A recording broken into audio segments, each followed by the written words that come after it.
everyone, welcome back to my channel. Guys, hit the subscribe button if you're new to this channel. So guys, there's a Nigerian man, an Igbo man to be precise. He came out to talk about some things concerning Biafran movement, related to Biafran movement, British government. He said British government are very wicked and they are responsible for the back and forth going on in Biafran movement. Guys, he said a lot of things. I want you guys to calm down, take a listen carefully to what this man said. He, revealed some things you and I don't know. Take a look and I'll be right back. British are very, very wicked people. They hate the Igbo man. They are the problem that Biafra has today in Africa. They have started again instigating, calling IPOB bad names, terrorist organizations, so that international community will turn their back against Biafra.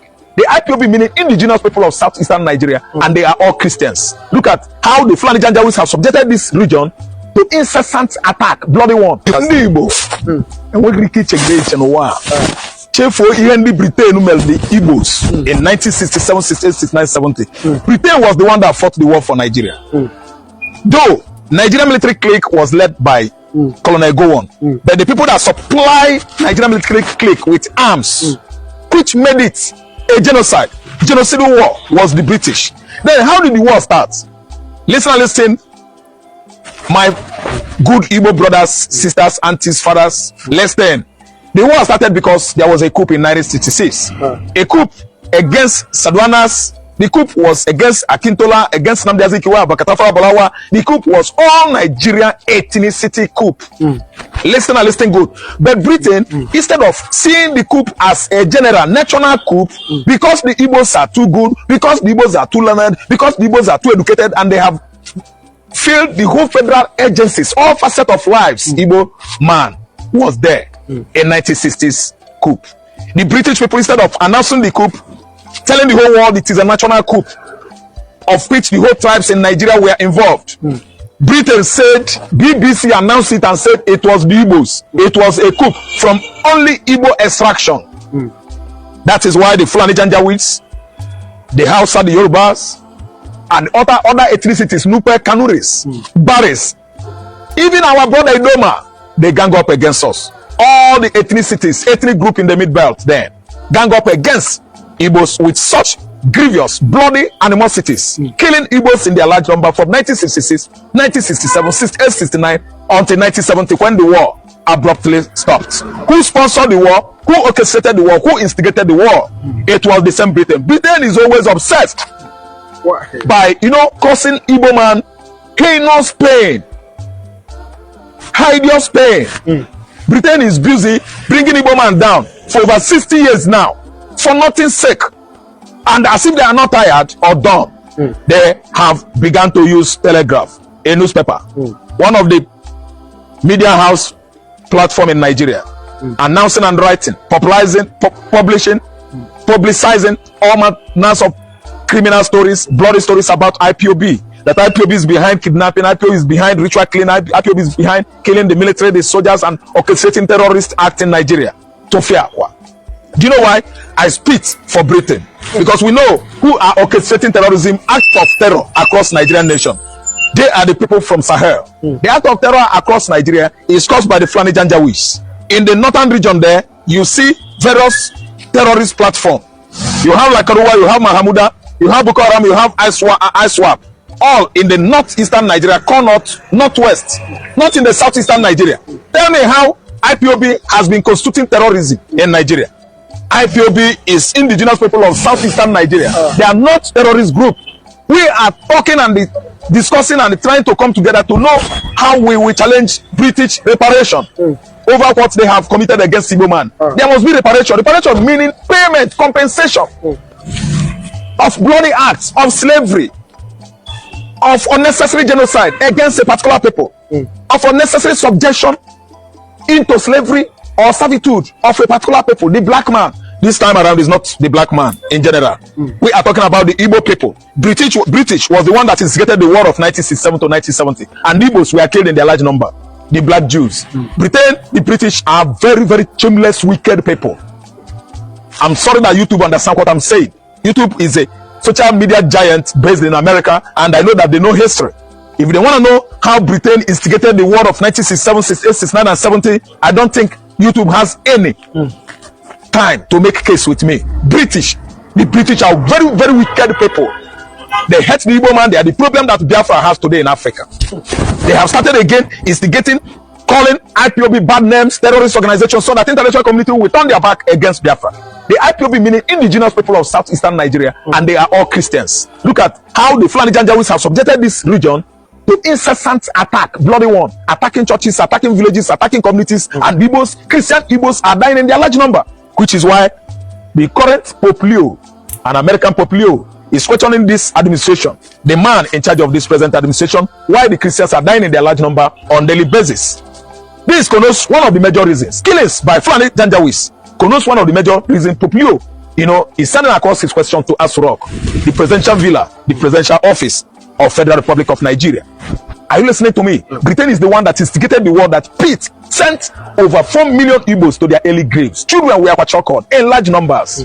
Malnutrition, which of course we've seen how Finland played important role during the war by sending materials, food materials, relief to the Igbo man, to the children of Biafra, of Biafran land. They contributed money in Finland, denying their children school fees, at least to make sure that most of the chokehold Igbo children were taken to hospital, for medication. Finnish as a country tried. The Finnish country that I'm seeing today, I don't know whether something has gone wrong, because they are still holding Simon Epa incommunicado in prison in Finland. So what went wrong, I don't know. Britain is a devilish satanic country, a country that doesn't know God, a country that, if not because of America, they will never finish paying United States of America. For what America has done for Britain during the Second World War, Britain will never finish the payment. They are very shameless. They are not ashamed of themselves. They are still surviving today because of United States of America. And they want to bring Igbo man down because they know that we've gone a very, very long way in Africa. Igbo man is too further than the Fulani man, and the Fulani man with Islamic ideology and low mentality, and the people Britain keeps on favoring till today because they think low. They turn their back on what? Western civilization. But the Igbo man that embrace Christianity and Western civilization are the worst enemy. The people that British people are oppressing, persecuting, and suppressing down till today. I'm telling you that enough of all this, let me say, obsession by the British over the Igbo man, against Igbo man. I don't know what they have seen against the Igbos. I mean the Britain. Britain has never finished paying the Igbos the destruction of 1967 caused by Nigerian Biafran civil war 67, 68, 69, 70. Britain has never paid anything. Rather, they are instigating more war. Why do you not think they want? I don't know what they want. This kind of international antagonism, I don't know why it is coming, piling up against the Igbo man from the British axis. If you ask me, Iran, Yemen, they are not axis of evil. The true axis of evil is the United Kingdom and all its components. I'm seeing it that England is bent on bringing down the Igbo man. I am seeing the people of Ireland, the Scotland, as good people. But you see England, where Queen Elizabeth ruled until her death, they are evil. Englishman is evil. Yes, English is evil. Scotland and Ireland are fair, very, very fair with the Welsh. The Welsh are the Wales. The whale I know, the whale is they are very good people. You see British man, especially the English, they are the problem that Igbo man has today. The one they perpetrated in the past, let's say 60, 58, 57, 57, 55 years ago, they are not done with it. They are still piling up more oppression. I'm telling you, the worst enemy you can have in life is an instigator. An instigator will go to Mr. Paul and tell him, look at what Peter is doing. And go to Peter and say, Peter, look at what Paul is doing. He's just putting fire to make sure that Biafra emergence is nullified. But I thank God, the kind of person we have in Trump. Trump is a Jew. He understands. He's a real American. He's not looking the other side, British angle. He's reasoning it from the angle of humanity. I mean Donald Trump. So all that Britain has been planning, to make sure that they bring Biafra down, they have failed. They are not going to survive. They can't succeed, I know. They can't succeed. At all. Britain can never succeed. They must go to court. IPOB, the legal team, they must take Britain to court because they have been instigating, the formation of character, writing bad narratives about indigenous people of Biafra. Look at what is happening in the north. They are the one creating Boko Haram, so that they will be stealing the natural resources over there at Sabisa Forest. There is gold in Zamfara, there is gold everywhere in the north, and Britain is coming up with Lakarua, Mahamuda, Boko Haram, and other terrorist platforms. Israel should be informed about what Britain is doing against Igbo man. British adventurism in Nigeria is to cause problem and steal our oil other vital, precious stones into the UK. That is their business. That's why they are busy telling all manners of ugly stories about IPOB. IPOB are agitation group. They are agitating for their right, and they must separate from Nigeria. Nigeria belongs to Britain. Britain is evil. When Nigeria was created in 1914, my father was not there. Nnamdi Kanu wasn't there. Awolowo wasn't there. None of the pure Igbos, Negro, black Nigerians were there. Even the Hausas and the Fulanis, they were not there. It was only the handwork of Freddie Lugard and his wife at Lokoja Conference Town there. We were not there. Nigeria is their Nigeria. Nigeria is British Nigeria. It is a contraption structured under the powers of darkness, under lies and the slavery. It's a fake country, and Britain is benefiting from the current situation Nigerians are going through, where Nigerians are passing through hell currently, and British man is the only person benefiting from it. That's why they are busy attacking the real people. The real people are the Igbo people, the people that will bring this kind of excruciating economic condition of the country to a full stop. That's why they keep on telling the whole world all manners of ugly story about Igbo man. Britain must surely pay. Reparation is it. I believe Britain must pay reparation. Okay, but we've seen Burna Boy come out in time past. I think 2 years ago he came and said Nigeria is just like a company to this Britain, and that enough is enough. And we see what Traore is doing in Burkina Faso, wanting to break away from this colonialism. Yes, in Africa. Colonialism. Yes. Do you not think that the Britain, they know that if the Igbos were to let alone, that if the Igbo leaves Nigeria, that will be the end of them reaping from now, because a lot of people have said what Nigeria is making, Britain are collecting about like 80% of what Nigeria is getting from our natural resources. Is it not? Why is it difficult for Nigeria to really break away from this Britain? Low mentality. That's what is making it difficult for Nigeria. Religious bigotry. That is what is making it difficult for Nigeria to break away from the hand grip of neo-colonialist British neo-colonialist policy and agenda. Is succeeding right now because Nigerian people hate themselves. The Fulani Janjaweed are religious bigots. I don't know what to understand. Another part of the region in Nigeria here, due to tribal bigotry, they are still falling victim to Britain, to neo-colonialist Britain. Are you listening to me? Yeah. We are not succeeding because Hausa man has low mentality. Fulani man is a religious pig. They don't want any other thing except Islam, Quran and mosque. They don't know that somebody is somewhere remote in Nigeria trying to pull this country down because of selfish interest. Neo-colonialism is another issue that the whole African continent is facing. British, the France, the Spanish, the Portuguese, the Belgian, they are working hard to bring this slavery back to African continent again, this slavery method. They are trying to enslave the entire continent to continue looting away our precious stone, our oil, and so on and so forth. That is why Britain is bent on bringing Igbo man down. But I'm telling you that time is coming. The court is what is going to decide. I don't think they have much British, let me say, supremacists, racist at the ICC level. No, the racist Britain, they are not much at ICC. That's why you see Israel succeeding at the war, on the war at Gaza. Because British, they are recognizing Palestinians now. That is how wicked and evil Britain is. They hate the Jews, they hate the white Jews, the red Jew and the black Jews. Look at how they are deceiving Canada into, unifying together with them to bring down Israel. They are recognizing state of Palestine. Who are the Palestinians? They are the ones that are inviting Hamas and Hezbollah to attack state of Israel. And they actually did that on 7th October 2023. And you see how the war raged. The British are among the Palestinians. I'm telling you, during the era of Yasser Arafat, Britain was with Yasser Arafat. Yes, who orchestrated most of the terrorist activities in the Middle East, Europe. Yes, across Europe, across Asia, even Africa here. Yasser Arafat hijacked PLO terrorist group, hijacked France jetliner, flew into Entebbe Airport, Uganda. Yes, Britain was aware. And Israel fought hard. Most of the hostages in that plane, they were all Israeli. And do you know what happened? Israel fought hard and released their hostages under 90 minutes without British knowledge. It shocked Britain. British is a racist country and they hate Africa. All the policy and plans and ideology or agenda that Hitler had for Africa failed during the war of 1914 late 30s and the 40s. I don't know what to understand. To mid 40s, that's 1945.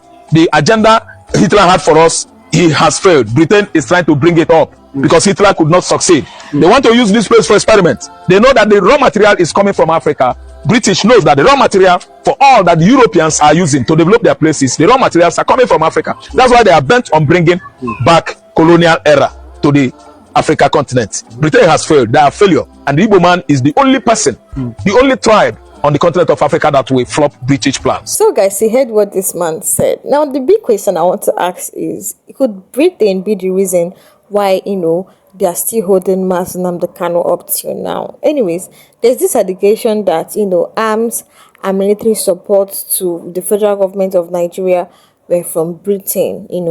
Britain supplied weapons, training and logistical help to the Nigerian government, during the war. For example, Britain supplied anti-aircraft guns, ammunition and other military materials. You see why this man said Britain, is very, very wicked, that Igbos will never forget what happened. I'm trying to do the recap. This headline is mainly for, trying to recap everything that happened, how Nnamdi Kanu came up.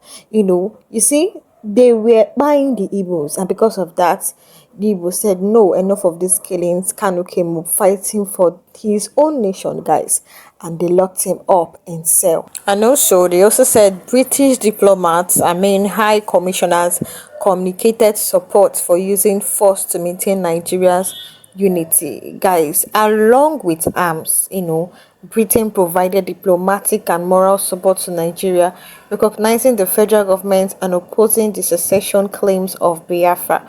British public statements and parliamentary positions also sided with Nigeria. So you can see it's as if Nigeria and Britain are working hand in hand. Okay, they are working hand in hand then. But it's as if currently, as of today, it's as if, could it be that Britain and Nigeria are still working hand in hand? Because when you look at Nnamdi Kanu's case, Britain were strongly against Biafra. And like I said before, the big question I asked at the beginning, I was like, could Britain be the reason why Kanu is still locked up? Now let's come down to economic and oil interest. Several sources argue that Britain's backing of Nigeria was influenced by its oil interest, including companies like Shell, BP. That one is, actually a common thing. Everybody knows about it, that Britain, their interest is the oil, in Nigeria, because Nigeria is a very profitable country. So their interest is there. They want to, destabilize Nigeria. So you can see, they know that with Nnamdi Kanu, all these things will be possible. And majorly is, more in Igbo land. So they know with Nnamdi Kanu, all their plans will not be possible. So could it be that Britain will be the ones, or will be the governments that is holding Kanu up to today? Because when you check, Kanu has not done anything. You will not allow his trial to go the normal way it's supposed to go. They will be adjourning it from one adjournment to another. You will not still convict him. You will not still tell us, even if you convict him, you have to tell us and prove what he did before you convict him. Till date, no court outside and within Nigeria has said Kanu is a terrorist. So guys, you can see. So the idea of maintaining federal control was seen as safeguarding access to petroleum resources. Now, this man said that Igbos really suffered and they will never forget it. Now, what caused the suffering? The blockade and the humanitarian impact. The war involved blockades that led to massive humanitarian suffering in Biafra. Food, medical support, medical supplies. Many sources allege Britain did not use its influence to stop or moderate Nigerian federal policies that worsened the suffering. Guys, some sources assert that Britain's supporting directly enabled or worsened the famine and starvation in Biafra. So guys, you can see some Igbo groups such as IPOP, and other commentators accuse Britain of having a role in the complicity of the genocide, the crimes against Biafra. There are writings and memorials and analysis that label Britain's actions and inaction as morally and legally blameworthy. So guys, you can see why this man said that Britain, they are very wicked, and they're responsible to what is going on in Biafran movement. So guys, let me know what you think about this headline. Drop a comment below. Don't forget to hit that subscribe button if you're new, like and share this video. Thank you for watching, and I'll see you guys next time.